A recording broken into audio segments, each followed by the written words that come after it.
അസ്സലാമു അലൈക്കും. ബിസ്മില്ലാ. അസ്സലാത്തു വസ്സലാമു അലാ അഷ്റഫിൽ മുർസലീൻ വഅലാ ആലിഹി വസഹ്ബിഹി അജ്മഈൻ. അമ്മാ ബഅദ്. ഇന്ന് നമ്മൾ നോക്കാൻ പോകുന്നത് ക്ലാസ് 4 തജ്വീദുൽ ഖുർആൻ 2024 നടന്ന ക്വസ്റ്റ്യൻ പേപ്പറിന്റെ ആൻസർ കീ ആണ്.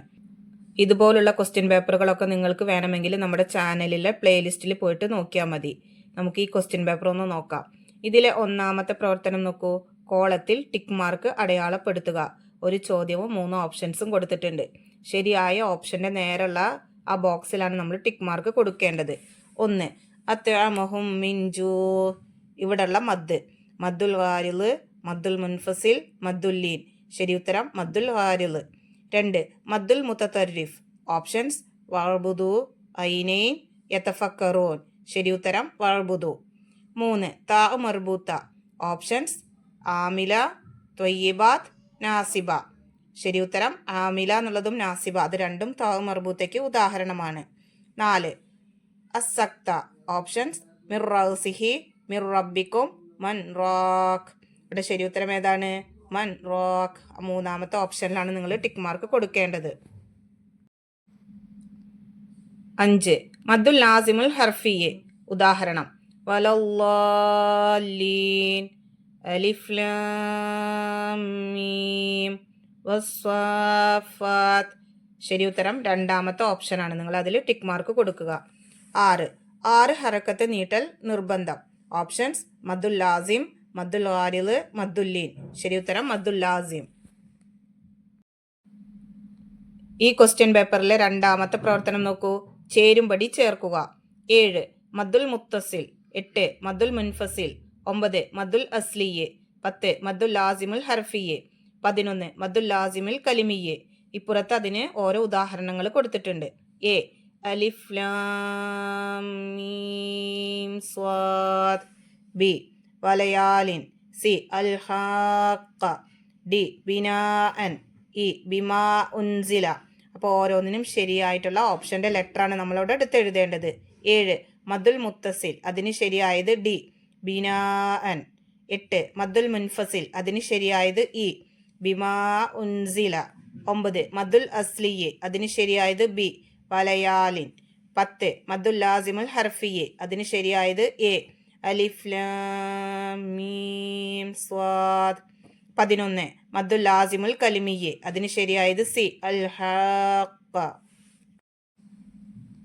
ഈ ക്വസ്റ്റ്യൻ പേപ്പറിലെ മൂന്നാമത്തെ പ്രവർത്തനം പൂരിപ്പിക്കുക. 12 വിശുദ്ധ ഖുർആനിൽ ഹുറൂഫുൽ മുഖത്തഅ വന്നത് ഡേഷ് സൂറത്തുകളുടെ തുടക്കത്തിലാണ്. അവിടെ പൂരിപ്പിക്കേണ്ടത് 29. വിശുദ്ധ ഖുർആനിൽ ഹുറൂഫുൽ മുഖത്തഅ വന്നത് 29 സൂറത്തുകളുടെ തുടക്കത്തിലാണ്. 13 മദ്ദുൽ വാരിള് ഡേഷിന്റെ കതിർ വരെ നീട്ടലാണ് നല്ലത്. അവിടെ പൂരിപ്പിക്കേണ്ടത് 3 അലിഫിന്റെ. മദ്ദുൽ വാരിള് 3 അലിഫിന്റെ കതിർ വരെ നീട്ടലാണ് നല്ലത്. 14 മസ്ഫൂഫ എന്നതിലുള്ളത് താ ഡേഷ് ആണ്. അവിടെ പൂരിപ്പിക്കേണ്ടത് മർബൂത്ത. മസ്ഫൂഫ എന്നതിലുള്ളത് താ മർബൂത്ത ആണ്. 15 സവാ എന്നതിൽ ഡേഷുക്ക് ശേഷം അലിഫ് എഴുതാറില്ല. അവിടെ പൂരിപ്പിക്കേണ്ടത് ഹംസയ്ക്ക്. സവാ എന്നതിൽ ഹംസയ്ക്ക് ശേഷം അലിഫ് എഴുതാറില്ല. 16 ഖുർആനിൽ ഡേഷ് സ്ഥലങ്ങളിൽ സക്തയുണ്ട്. അവിടെ പൂരിപ്പിക്കേണ്ടത് 4. ഖുർആനിൽ 4 സ്ഥലങ്ങളിൽ സക്തയുണ്ട്. 17 നൂൻ എഴുത്തിൽ ഒരക്ഷരമാണെങ്കിലും ഡേഷിൽ 3 അക്ഷരമുണ്ട്. അവിടെ പൂരിപ്പിക്കേണ്ടത് ഉച്ചാരണത്തിൽ. നൂൻ എഴുത്തിൽ ഒരക്ഷരമാണെങ്കിലും ഉച്ചാരണത്തിൽ 3 അക്ഷരമുണ്ട്. നാലാമത്തെ പ്രവർത്തനം ഒറ്റ വാക്കിൽ ഉത്തരം എഴുതുക. 18 ഐൻ സീൻ ഖാഫ് എന്നതിൽ എത്ര ഹറക്കത്ത് നീട്ടണം? ഉത്തരം 6 ഹറക്കത്ത്. 19 ഹുറൂഫുൽ മുഖത്തഅ എത്ര? ഉത്തരം 14 ഹറഫുകൾ. 20 തജിരിയാൻ എന്നതിലുള്ള മദ്ദിന്റെ പേര്? ഉത്തരം മദ്ദുൽ വാരിള്. 21 താ മർബൂത്തയ്ക്ക് പറയുന്ന മറ്റൊരു പേര്? ഉത്തരം ഹാ ഉ തഅനീസ്.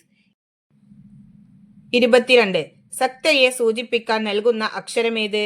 ഉത്തരം സീൻ. 23 മദ്ദുൽ ലീൻ ചുരുക്കലാണ് നല്ലത്. എത്ര കതിർ?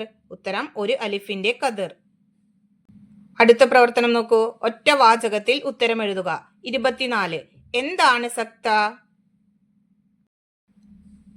ഉത്തരം ആയത്തുകളുടെ മുകളിൽ സീൻ എന്ന അടയാളമുണ്ടെങ്കിൽ ഈ സ്ഥലങ്ങളിലെല്ലാം ശ്വാസം നിൽക്കാതെ അല്പം അടങ്ങണം. ഇതാണ് സക്ത. 25. മദ്ദുല്ലീൻ എന്നാൽ എന്ത്? ഉത്തരം: ലീനക്ഷരത്തിനു ശേഷം വഖഫിന്റെ കാരണത്താൽ സുക്കൂൻ വന്നാൽ ഉണ്ടാകുന്ന മദ്ദിനാണ് മദ്ദുല്ലീൻ എന്ന് പറയുന്നത്. 26. ഏതാണ് ഗാരിളായ സുക്കൂൻ?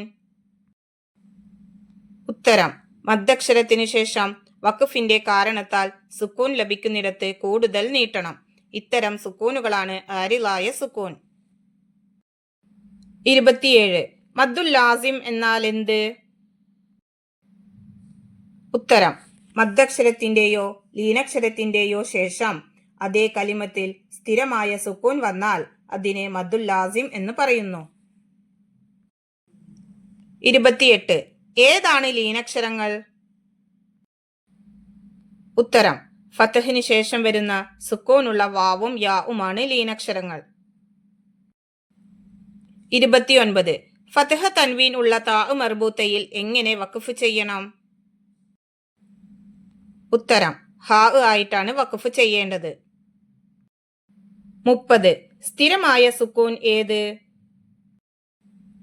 ഉത്തരം: ചേർത്തി ഓതുമ്പോഴും വഖഫ് ചെയ്യുമ്പോഴും ഉണ്ടാകുന്ന സുക്കൂനാണ് സ്ഥിരമായ സുക്കൂൻ.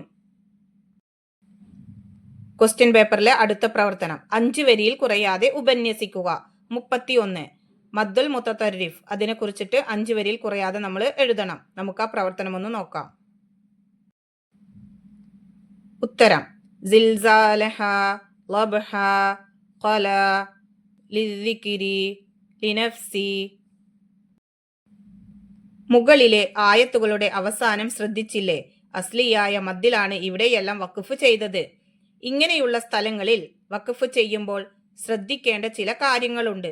അസ്ലിയായ മദ്ദിന്റെ ഖദറിനേക്കാൾ കൂടുകയോ കുറയുകയോ ചെയ്യരുത്. അവസാനത്തിൽ മീമിന്റെയോ ഹാഇന്റെയോ ശബ്ദം വരരുത്. വല്ലാതെ നീളുന്നതും ഒഴിവാക്കണം. അപ്പൊ നിങ്ങൾ ആ ആയത്തുകൾ മുഴുവനായിട്ട് എഴുതേണ്ട ആവശ്യമൊന്നുമില്ല. അതിന്റെ അവസാനത്തിൽ നമ്മൾ വഖഫ് ചെയ്യുന്നുണ്ടല്ലോ, അത് മാത്രം എടുത്ത് എഴുതിയാൽ മതി. 32ാമത്തെ ചോദ്യം: അൽ വഖഫു അലൽ മുനവ്വൻ, അതിനെ കുറിച്ചിട്ട് 5 വരിയിൽ കുറയാതെ എഴുതണം. നമുക്ക് നോക്കാം.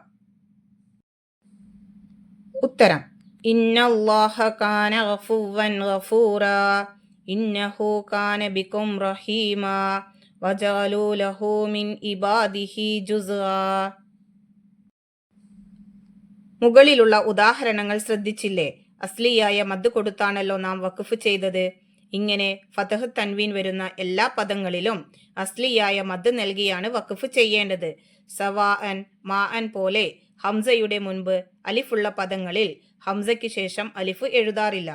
ഇവിടെയും 2 ഹറക്കത്തിന്റെ ഖദർ, അതായത് ഒരു അലിഫ് നീട്ടിയാണ് വഖഫ് ചെയ്യേണ്ടത്. അപ്പൊ ഇത്രയാണ് നിങ്ങൾ അതിന്റെ ഉത്തരമായിട്ട് എഴുതേണ്ടത്.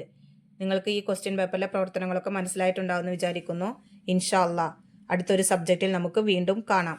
എല്ലാവർക്കും ഒരിക്കൽ കൂടി അസ്സലാമു അലൈക്കും വറഹ്മത്തുള്ളാഹി തആല വബറകാതുഹു.